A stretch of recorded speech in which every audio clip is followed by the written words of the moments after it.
ನಮಸ್ಕಾರ ವೀಕ್ಷಕರೇ, ಶ್ರೀ ನ್ಯೂಸ್ ಕನ್ನಡಗೆ ಸ್ವಾಗತ. ನಾನು ಅಶ್ವಿನಿ.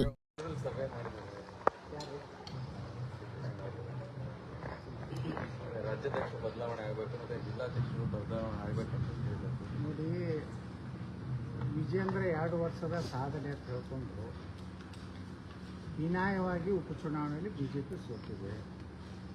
ಪಕ್ಷದ ಸಂಘಟನೆ ಎಲ್ಲೂ ಇಲ್ಲ. ತನ್ನ ಚೀಲಗಳನ್ನೆಲ್ಲ ಜಿಲ್ಲಾಧ್ಯಕ್ಷ ಮಾಡ್ಕೊಂಡು ತನಗೆ ಬಹುಪರಾಕ್ ಅಂತ ಹೇಳ್ಕೋದ್ರ ಸಲುವಾಗಿ ಇವತ್ತು ವಿಜೇಂದ್ರ ಬೊಮ್ಮಾಯರ ಮನೆಗೆ ಹೋದ್ರು, ಸದಾನಂದ ಗೌಡರ ಮನೆಗೆ ಹೋದ್ರು, ಸುನೀಲ್ ಕುಮಾರ್ ಮನೆಗೆ ಹೋದ್ರು, ಎಲ್ಲರಿಗೂ ಓದೋಗಿ ತನ್ನ ಕಾರಿನ ಡಿಕ್ಕಿಯಲ್ಲೇ ಶಾಲು, ಬುಕ್ಕೆ, ಒಳ್ಳೆಯ ಹಣ್ಣುಗಳು, ಬೆಂಗಳೂರಿನ ಲಾಲ್ಬಾಗ್ದಿಂದ ತಂದಂಥ ಹಣ್ಣುಗಳು ಸ್ವತಃ ವಿಜೇಂದ್ರನ ಚೀಲಗಳು ತೊಗೊಂಡೋಗಿ ಬೊಮ್ಮಾಯಿ ಅವರ ಮನೆಗೆ ದಿಢೀರ್ನೆ ಹೋಗಿ ಅಲ್ಲಿ ನಾನು ಹಿರಿಯರಾದಂಥ ಅಪಾರ ಅನುಭವಗಳಂಥ ಮಾಜಿ ಮುಖ್ಯಮಂತ್ರಿಗಳು ಮತ್ತು ಸಂಸದರಂಥ ಬೊಮ್ಮಾಯಿಯನ್ನ ಭೇಟಿಯಾಗಿ ಉಭಯ ಕುಶಲೋಪರಿಯನ್ನು ಚರ್ಚೆ ಮಾಡಿ ಪ್ರಸ್ತುತ ರಾಜಕೀಯ ಬೆಳವಣಿಗೆಗಳ ಬಗ್ಗೆ ಮತ್ತು ಪಕ್ಷದ ಸಂಘಟನೆ ಬಗ್ಗೆ ಸುದೀರ್ಘವಾಗಿ ಚರ್ಚೆ ಮಾಡಲಾಯಿತು ಹೇಳಿ ಹಾಕ್ತಾನೆ. ಅಲ್ಲಿ ಹಿಂದೊಬ್ಬ ಚೀಲ ನಿಂತಿರ್ತಾನೆ. ಒಂದು 4-5 ಚೀಲಗಳದಾವ ವಿಜೇಂದ್ರ. ಅಣ್ಣ, ವಿಜೇಂದ್ರಿಗೆ 2 ವರ್ಷ ಆಯಿತು, ಒಂದು ಶಾಲು ಸನ್ಮಾನ ಮಾಡಬೇಕು. ನಾನು ಎಲ್ಲ ಸನ್ಮಾನ ತರಿಸಲ್ಲ ಅಂತ ಬೊಮ್ಮಾಯಿ ಇರತ್ತ. ಇಲ್ಲ ಅಣ್ಣ, ನಾವೆಲ್ಲ ರೆಡಿ ವಿಜೇಂದ್ರ ಡಿಕ್ಕಿಯಲ್ಲಿ ತೊಗೊಂಡು ಬಂದಿದ್ದೀವಿ. ಹೌದಾ? ನಾನು ಈ ಮೀಡಿಯಾದ ಮುಂದೆ ಏನು ಅಲ್ಲಿಗೆ ಬರೋದಿಲ್ಲ ಅಲ್ಲಿ ಪಾಪ.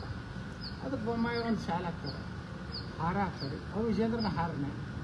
ಅದೇ ಬುಕ್ಕೆ ವಿಜೇಂದ್ರನ ಬುಕ್ಕೆ ಕೊಟ್ಟು 2 ವರ್ಷ ಪಕ್ಷ ಸತ್ಯಾನಾಶ ಮಾಡಿದ್ದೀಯಾ, ಹಾಳು ಮಾಡಿದ್ದೀಯಾ, ಅಯೋಗ್ಯ ಅಂತ ಮನಸ್ಸನ್ನೆಲ್ಲ ಅಂದ್ಕೊಂಡು ಕಾಂಗ್ರ್ಯಾಚುಲೇಷನ್, 50 ವರ್ಷ ಆಯಿತು, ಬುದ್ಧಿ ಬರಲಿಲ್ಲ ಮನಸ್ಸಿನಾಗ ಅಂದ್ಕೊಂಡು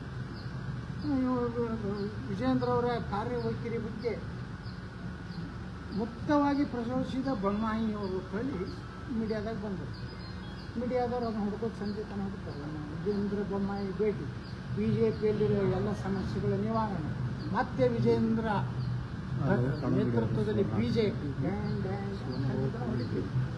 ಮರುದಿವ್ಸ ನಮ್ಮಂಥವ್ರು ಬಂದು ಹೇಳೋದು ನಾನು ಮಾತ್ರ ಡಮ್ ಮಾಡ್ತಾರೆ. ಮತ್ತೆ ಮರುದಿವ್ಸ ಮತ್ತೊಬ್ಬರು ಡಮ್ ಮಾಡ್ತಾರೆ. ಇದು ಡಮ್ಮ ಐತೆ ಬಿಜೆಪಿ ಹೇಳೋದ.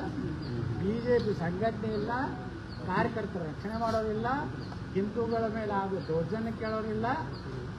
ಎಲ್ಲ ಕಾಂಗ್ರೆಸ್ನ ಜೊತೆಗೆ ಅಡ್ಜಸ್ಟ್ಮೆಂಟ್ ಆಗಿ, ಸಿದ್ದರಾಮಯ್ಯ ಜೊತೆಗೆ ಅಡ್ಜಸ್ಟ್ಮೆಂಟ್ ಆಗಿ, DK ಶಿವಕುಮಾರ್ ಕೂಡ ಅಡ್ಜಸ್ಟ್ಮೆಂಟ್ ಆಗಿ ತಮ್ಮ ಕ್ಷೇತ್ರದ ಕೋಟ್ಯಾಂತರ ರೂಪಾಯಿ ಕೆಲಸ ಮಾಡಿಕೊಂಡು ನಮ್ಮ ಹಳಿ ಫೈಲ್ಗಳನ್ನು ಯಾವ ಮುಟ್ಟಬೇಡ್ರಿ, ನಿಮ್ಮ ಫೈಲ್ಗಳನ್ನು ನಾವು ಮುಟ್ಟೋದಿಲ್ಲ, ನಮ್ಮ ಫೈಲ್ಗಳನ್ನು ನೀವು ಮುಟ್ಟಬೇಡ್ರಿ, ನಮ್ಮ ಅಪ್ಪನ ಮಾಡಿದ ನಕಲಿ ಸಹಿಗಳನ್ನು ಹೊರಗೆ ತರಬೇಡ್ರಿ, ನಮ್ಮ ಅಪ್ಪನ ಪೋಕ್ಸೋ ಇದನ್ನು ಹೆಂಗಾದ್ರೂ ಮಾಡಿ ಬಚಾವ್ ಮಾಡಿ ಇಟ್ಬಿಟ್ರೆ ಕರ್ನಾಟಕ ಬಿಜೆಪಿಯಲ್ಲಿ ಇದು ನಡೆದಿಲ್ಲ.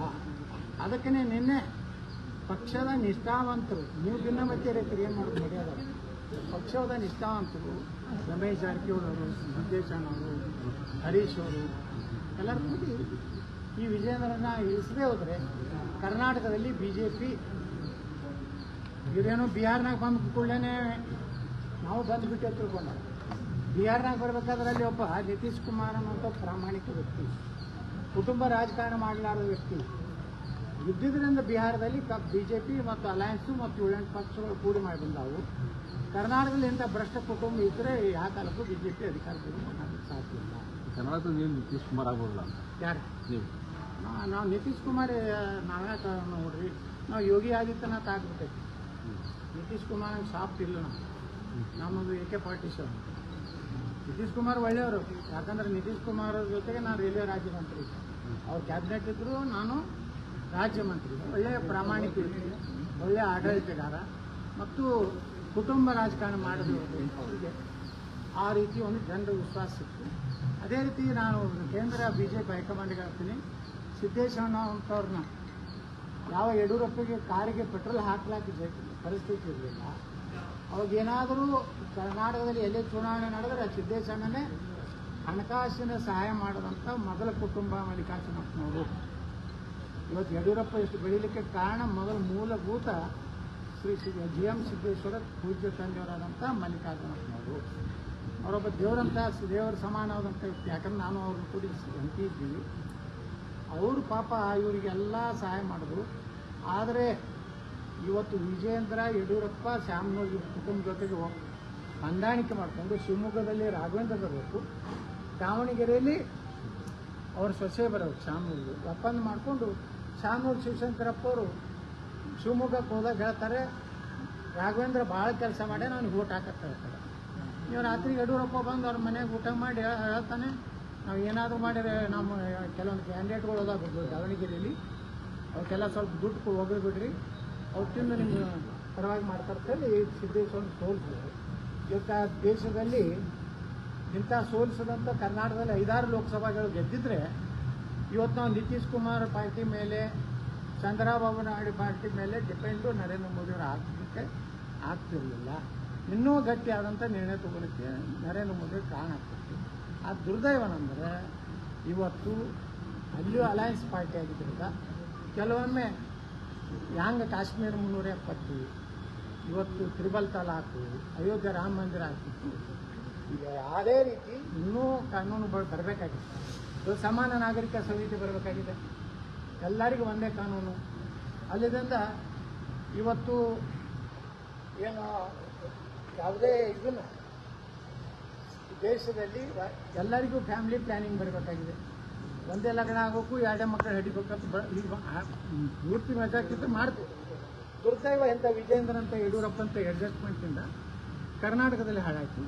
ಉತ್ತರ ಪ್ರದೇಶದಲ್ಲಿ ಅಲ್ಲಿ ತಪ್ಪು ನಿರ್ಣಯ ಮಾಡಿ ಅಲ್ಲಿ ಹಾಳು ಮಾಡ್ಕೊಂಡು ಇವತ್ತು ನರೇಂದ್ರ ಮೋದಿಯವರು ಈ ಅಲಯನ್ಸ್ಗಳ ವಿಶ್ವಾಸ ಮೇಲೆ ನಡಿಬೇಕಾದ ಪರಿಸ್ಥಿತಿ ನಿರ್ಮಾಣಕ್ಕೆ ಯಡಿಯೂರಪ್ಪ ಮತ್ತು ಅವನ ಮಗನ ಪಾತ್ರ ದೊಡ್ಡದಿದೆ. ಸರ್, ಈಗ ನಿನ್ನೆ ಮೀಟಿಂಗ್ ಆಯ್ತಲ್ಲ, ಅವ್ರಿಗೆ ನೀವೇನೋ ಸಲಹೆ ಕೊಟ್ಟಿದ್ದು ನೋಡ್ರಿ, ಅವರೆಲ್ಲ ಸಾಕಾಗಿ ಅನುಭವಿಗಳದ, ಅವ್ರಿಗೆ ಸರಿಯಾಗಿ ಕೊಡೋಟ್ಟು ದೊಡ್ಡವನ ಅಲ್ಲ. ಅಲ್ಲಿ ಸೇರಿದಂಥವ್ರು ಎಲ್ಲರೂ ಅವರು ಪಕ್ಷ ಕಟ್ಟದಾರ. ಒಂದು ವೇಳೆ ರಮೇಶ್ ಜಾರಕಿಹೊಳಿ 17 ಜನ ಶಾಸಕರು ಕರೆದೇ ಇದ್ದಿದೆ, ಯಡಿಯೂರಪ್ಪ ಮುಖ್ಯಮಂತ್ರಿ ಆಗ್ತಿದ್ದಾರೆ. ರಮೇಶ್ ಜಾರಕಿಹೊಳಿ ಅವ್ರನ್ನ ಇವತ್ತು ಯಾವ ರೀತಿ ಅವಮಾನ ಮಾಡೋರು ಇಲ್ಲಿ ಜಗತ್ತಿಗೆ ಗೊತ್ತಿಲ್ಲ. ಅವ್ರು ಮಾಡಿದಂಥದ್ದು ಏನು CD ಪ್ರಕರಣದಲ್ಲಿ ವಿಜಯೇಂದ್ರದ್ದು ಪಾತ್ರ ದೊಡ್ಡ ಬಹುಮುಖ್ಯ ಪಾತ್ರ ಅದರಾಗೂ ಇದೆ ಅಂತೇಳಿ ಎಲ್ಲ ಕಡೆಯೂ ಸುದ್ದಿ ಇದೆ. ಇಂಥ ಹಲ್ಕ ಕೆಲಸ ಮಾಡೋ ಒಬ್ಬ ರಾಜ್ಯಾಧ್ಯಕ್ಷರಾಗಿ BJP ದುರಂತ ದುರ್ದೈವ ಮತ್ತು ನಮ್ಮ ರಾಜ್ಯದ ಕಾರ್ಯಕರ್ತರ ಅತ್ಯಂತ ದೌರ್ಭಾಗ್ಯದ ದಿನಗಳು ಈ ರಾಜ್ಯದಲ್ಲಿ ನಡೀತವೆ. ಇಲ್ಲ ನಾಯಕ ಅವ್ರು ಹೋಗ್ಬೋದು ಬಿಡೋದು, ಅವ್ರು BJP ಒಳಗದಾರೆ, ಅವ್ರು ಹೋಗ್ಬೋದು, ಅವ್ರಿಗೆ ಅಧಿಕಾರ ಇದೆ. ನಾನು BJPಯಲ್ಲಿ ಇಲ್ಲ. ಸೂತ್ರಧಾರ ನೋಡ್ರಿ, ಈಗ DK ಶಿವಕುಮಾರ್ ಸೂತ್ರಧಾರ ವಿಜಯೇಂದ್ರನ ದಿಲ್ಲಿ ಕರ್ಕೊಂಡೋಗಿ ವಿಜಯೇಂದ್ರ ಏನು ಹೇಳ್ಸಾನ, DK ಶಿವಕುಮಾರ್ ಕೂಡ 50-60 MLA ಬರ್ತಾರೆ, ನಾವು ಆ ಭ್ರಷ್ಟನ ಜೊತೆಗೆ ಸರ್ಕಾರ ಮಾಡ್ತೀವಿ, ಅದಕ್ಕೆ ನನಗೆ ಇನ್ನೊಂದು ಅವರಿಗೆ ಮುಂದುವರ್ಸಕಂತೇಳಿ ಕೈಕಾಲು ಹಿಡ್ಕೊಂಡು ಬರ್ತಾನೆ. ಅವರಪ್ಪ ಹೋಗಿದ್ದ ಮನೆ ಯಡಿಯೂರಪ್ಪ ದಿಲ್ಲಿಗೆ ಹೋಗಿ ಏನು ಮಾಡಿ ಬಂದ, ಏನಾದರೂ ಮಾಡಿ ನನ್ನ ಮಗನ ಅಧ್ಯಕ್ಷ ಆಗಿ ಮುಂದುವರ್ಸ್ರಿ, ಇಲ್ಕಂದ್ರೆ ನಾನು ಸಾಯ್ತೇನೆ, ನನಗೆ BP ಹೆಚ್ಚಾಗಿದೆ, ಶುಗರ್ ಹೆಚ್ಚಾಗಿದೆ ನಾಟಕ ಮಾಡಿ ಬಂದ. ಆದರೆ ಯಾರೂ ಅಪಾಯಿಂಟ್ಮೆಂಟ್ ಕೊಟ್ಟಿಲ್ಲ ಪಾಪ.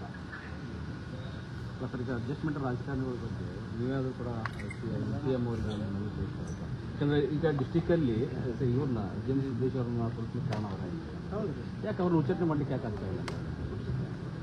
ನೋಡ್ರಿ, ಇವತ್ತು ಅಂಥವ್ರದ್ದೇ ಒಂದು ತಂಡ ಇಡೀ ರಾಜ್ಯದಲ್ಲಿ ತಯಾರಾಗ್ಬಿಟ್ಟು ಆ ವಿಜಯೇಂದ್ರ ಹಿಂದೆ ಯಾರು ಇರ್ತಾರೆ ನೋಡಿದ್ರೆ, ಯಾರು ಬಂಗಾರ ನಿಂದಿರ್ತಾರ, R ಅಶೋಕ್ ನಿಂದಿರ್ತಾರ, ಯಾರು ನಿಂದಿರ್ತಾರ, ತಮ್ಮೇಶ್ ಗೌಡ, ಪ್ರೀತಮ್ ಗೌಡ, ರುದ್ರೇಶ, ಅವನೊಬ್ಬ ಶರಣಪ್ಪ, ಏನೊಬ್ಬ ನಾವೊಬ್ಬ, ಒಂದು 4-5 ಮಂದಿ ಚೀಲಗಳು ಬಿಟ್ಟರೆ ಯಾರು ಸೀನಿಯರ್ ಲೀಡರ್ಗಳು ಅವ್ರ ಜೊತೆ ನಿಲ್ಲಕ್ಕೂ ತಯಾರಿಲ್ಲ. ಮನೆಗೆ ಹೋಗಿ ಯಾಕೆ ಕೊಡ್ಲಕ್ಕತ್ತಾನೆ, ಅವನಿಗೆ ಗೊತ್ತಾಗಿದೆ ಇವೆಲ್ಲ ಚೀಲಗಳಿಂದ ಹಾಳಾಗ್ತದೆ.